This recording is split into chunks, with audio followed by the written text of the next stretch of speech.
कृष्णाय नमो नमः। अध्याय 8 श्लोक संख्या 4। अधिभूतं क्षरो भावः पुरुषादिदैवतं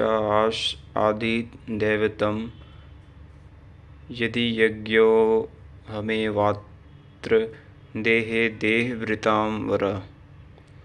जब तक अक्षय भाव नहीं मिलता तब तक नष्ट होने वाले संपूर्ण क्षर भाव अधिभूत अर्थात भूतों के अधिष्ठान हैं। वही भूतों की उत्पत्ति के कारण है। पुरुषः च अधिदैवतम, प्रकृति से परे जो परम पुरुष हैं वही अधिदैव अर्थात संपूर्ण देवों दैवी संपत्ति का अधिष्ठाता है। दैवी संपत्ति उसी परम देव में विलीन हो जाती है।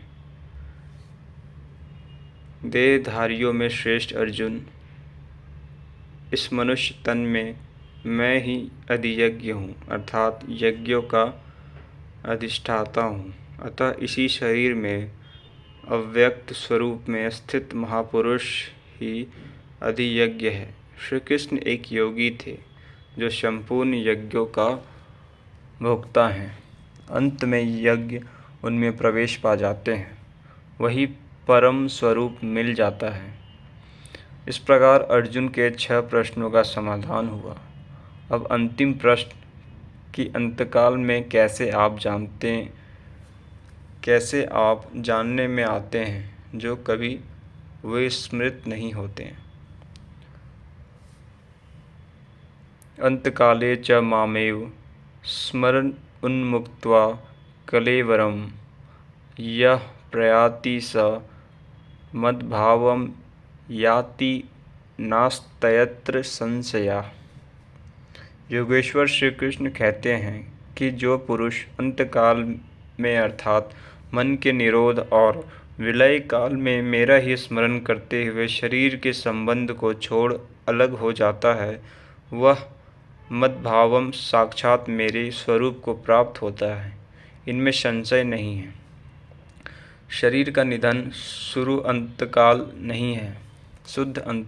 नहीं है। मरने के बाद भी शरीरों का क्रम पीछे लगा रहता है।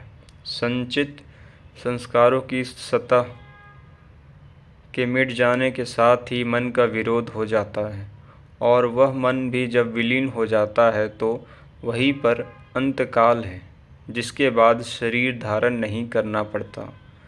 यह क्रियात्मक है, केवल कहने से वार्ता क्रम में समझ में नहीं आता।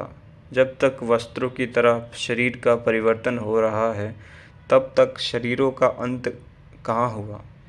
मन के निरोध और निरुद्ध मन के भी विलय काल में जीते जी शरीर के संबंधों का विच्छेद हो जाता है।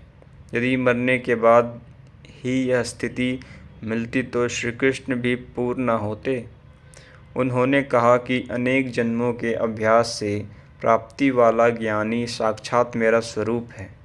मैं वह हूँ और वह मुझ में है। लेश मात्र भी उसमें और मुझ में अंतर नहीं। यह जीते जी प्राप्ति है। जब फिर कभी शरीर न मिले वही शरीरों का अंत है।